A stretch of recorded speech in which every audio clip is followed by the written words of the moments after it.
Have you ever been scrolling through your newsfeed and you see this huge, splashy headline? Mhm. Maybe it's arguing for some, urgent new regulation.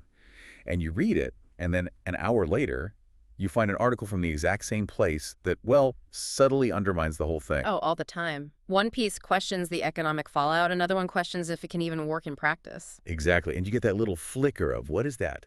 A feeling of, wait, did I just read that right? Yeah, that moment of cognitive dissonance, where your brain just sort of stalls trying to connect two opposite ideas from the same voice. I just thought I was low on coffee or something.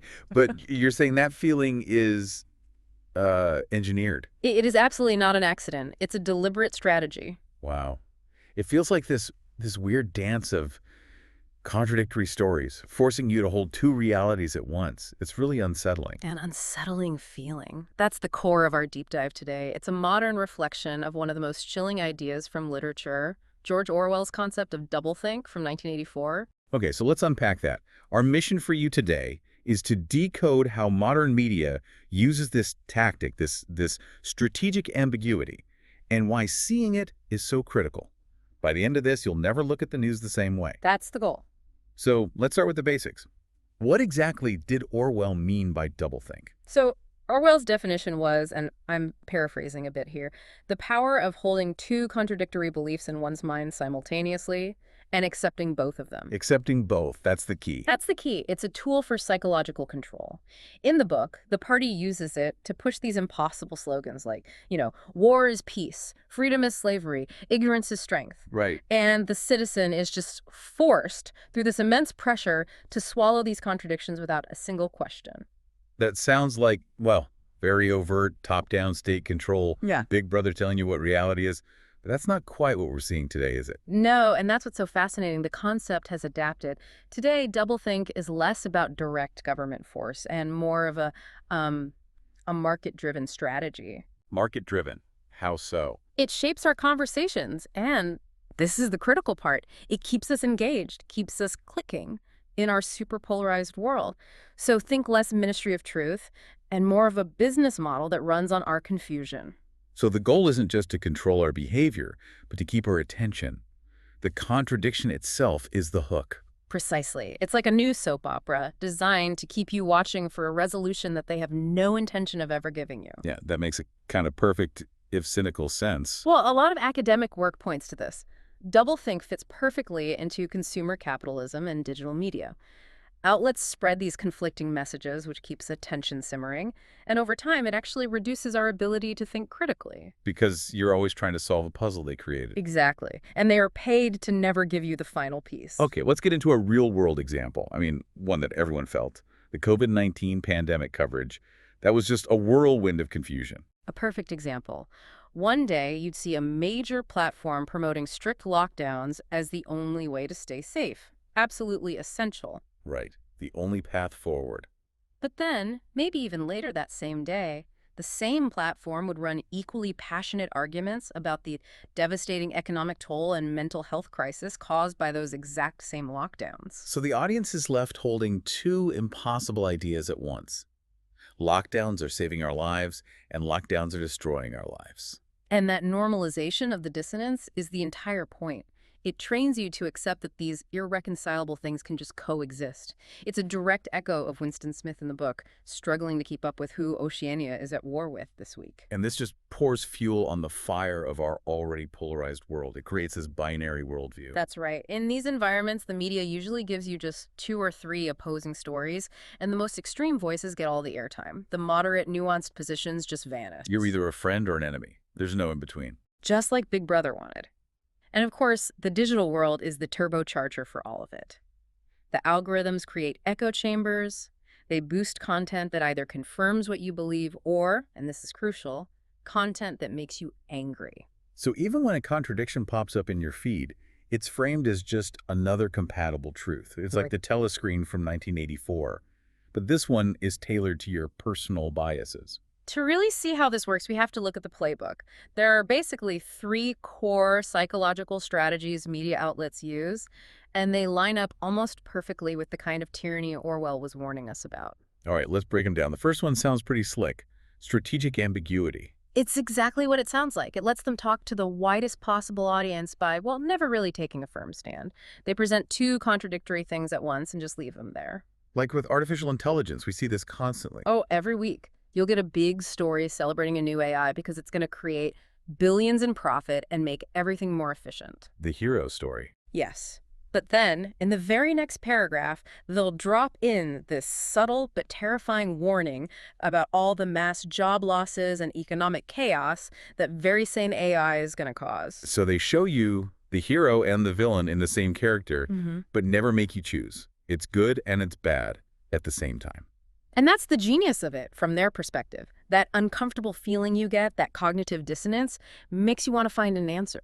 So you click the next article, you watch the next show, looking for a resolution they will never give you. So if ambiguity is about keeping options open, the next one, framing and selective emphasis, sounds more like picking a side while pretending you're not. This is so clear in foreign policy coverage. The media will, and they should, condemn human rights abuses from official adversaries, countries like Russia or China. Of course. But then, in the very same news cycle, they will totally ignore or just minimize very similar, well-documented abuses from key allies. Could you give us a classic example of that? Sure. U.S. foreign aid is a great one. You'll see reports praising America's commitment to spreading democracy, but they consistently downplay U.S. support for authoritarian regimes, like Egypt under President Sisi, where our aid money directly funds repression. So we support democracy, but we also fund autocracy when it's convenient. The contradiction is right there, and that is a direct parallel to 1984. The alliances with Eurasia and East Asia are constantly shifting. One is an ally, then an enemy, and the public is just expected to accept the new reality instantly. The underlying story of we're the good guys never changes, even when the facts on the ground do. Exactly. It requires doublethink from you, the consumer, to believe that our allies doing the exact same thing as our enemies is somehow okay or just not important. Which brings us to the accelerator, algorithmic reinforcement, social media, platforms like X. This connects right back to Newspeak from the novel. Newspeak was a language designed to make rebellious thoughts impossible because the words didn't exist. Right. Well, algorithms do something similar by limiting your information exposure.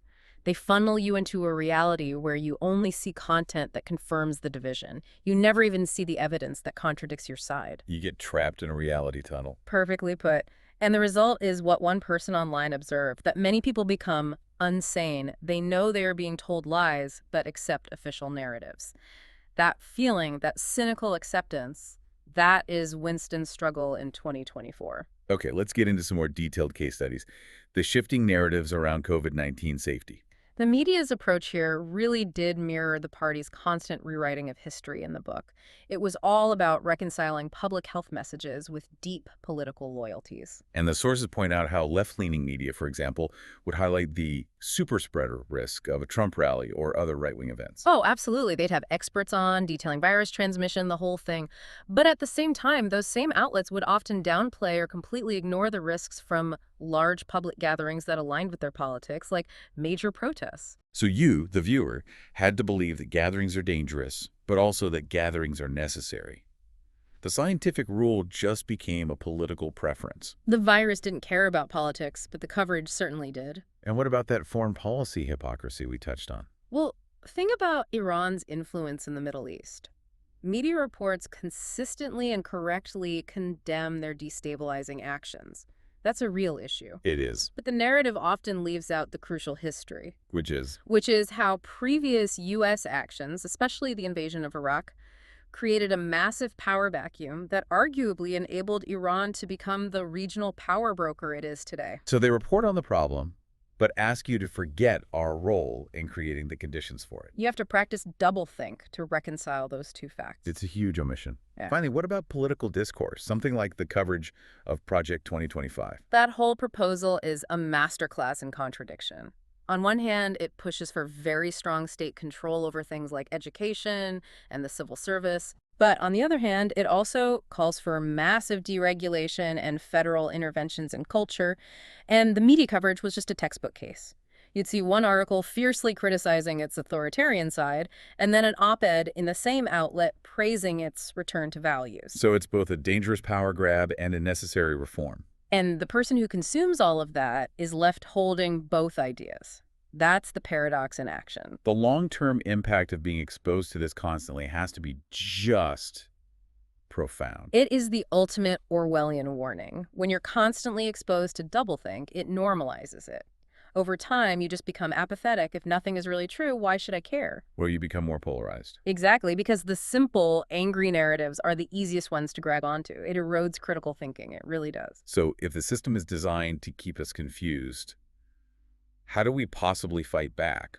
What's the counter strategy? The most interesting idea coming from journalism right now is something called complicating the narratives. Complicating them, not simplifying them. Right. Instead of boiling everything down to good versus evil, this approach says we should amplify the contradictions, widen the lens on the debate instead of narrowing it. So instead of letting outlets hide their contradictions, we should put a giant spotlight on them and make them explain themselves. Precisely. When an outlet is forced to address the tensions in its own reporting, it actually builds trust. Research shows that this kind of nuanced, complex reporting makes the audience more curious and more satisfied. It empowers them. It's fascinating. So for you, listening right now, what's the one thing you can do starting today? The most powerful tool is just a simple three-part question. Whenever you see a polarizing story, ask yourself, first, what is being oversimplified here? Okay. Second, what history or counter-evidence is being left out? And finally, what is the incentive for this outlet to present these two things without connecting them? Just asking those questions turns you from a passive consumer into an active investigator. It breaks the cycle of enforced simplicity. And there are some broader ideas for media reform, too. Yeah, they all center on transparency. Media outlets need to explicitly point out nuances. They need to fact-check not just single statements, but their own narrative inconsistencies over time, and they have to include more diverse voices to enrich the story, not simplify it. It all comes back to countering that suppression of truth from the book. It does. So the core takeaway seems pretty clear. This modern media strategy of ambiguity and contradiction is a direct, market-driven version of what Orwell warned us about in 1984. By learning to spot doublethink, you can see how controlling the story is really about controlling reality itself. And with that, we'll leave you with a final thought to chew on. While we've spent this deep dive looking through Orwell's lens, this whole struggle against narrative manipulation is a timeless theme. If this grabbed you, remember that this quest to reconcile impossible truths goes far beyond one book. You might want to check out other works, like Doublethink, A Tale of Unintended Consequences, which is a fictional story about this very thing, or even dig into the academic research on cognitive dissonance. It really shows that this fight, the challenge of finding truth in a world of engineered narratives, is a conversation that truly never ends.